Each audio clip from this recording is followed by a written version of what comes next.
All right, so this is the backstory of my brother-in-law's 1988 F-150. It's a 302 automatic, two-wheel drive short bed. And in general, the truck is a really clean truck. Just needs some odds and ends, radiator support, stuff like that. The intake box is just removed for testing purposes. And basically, when we got it, this is what would happen.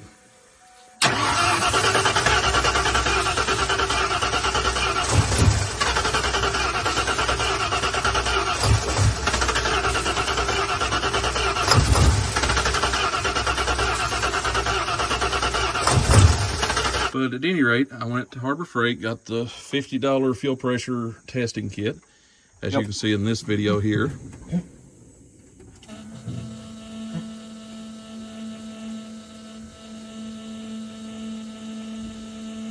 And as you can see in the video there, it was 40 PSI at the fuel rail, so we had confirmed we had the correct amount of pressure at the injectors. And then that was whenever I realized that the injectors themselves were the issue, that they were not firing. Well, as far as I could diagnose it, that was as far as I got. And also the previous owner had replaced the fuel pressure, the fuel pump relay over here. So as far as me, I couldn't diagnose it any further because I didn't have any more tools to work with. So I took it to a local shop. Guy called me back today. We went and picked it up.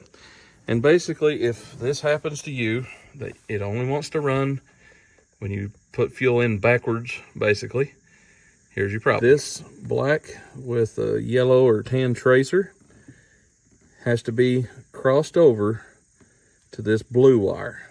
Now there's a solenoid or relay, however you want to say it, that sits right there. I have to replace that. And then the pigtail has to be replaced because it's broken there. But basically, to get it to run so you can get down the road, you'll have to cross these two wires over, this one and this blue solid one, and that'll make your truck run. Now, until we get that fixed, we have another issue, the charging system. It's not charging correctly, and I'm about 99% certain that that alternator 12-volt system is experiencing a break here and not getting crossed over correctly, and that's why that it's not charging the way it should. But you know, that is what it is. We'll replace this relay, and I'll post another video later explaining. But if you have an 88 truck like this one, we have an 88, but it could be 87 to a 91, and you come up here and you can, just like the video shows, it'll crank, shoot some ether in, and it'll start looking at your relays and solenoids, because I about guarantee one of them's corroded up.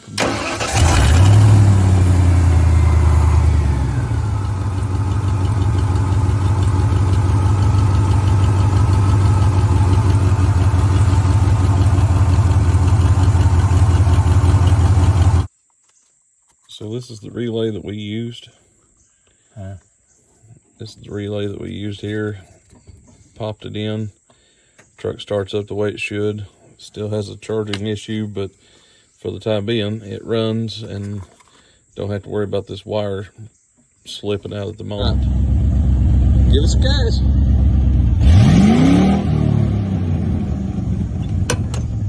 Just some aside video footage is this is what it looks like on the inside of this truck. It's really clean.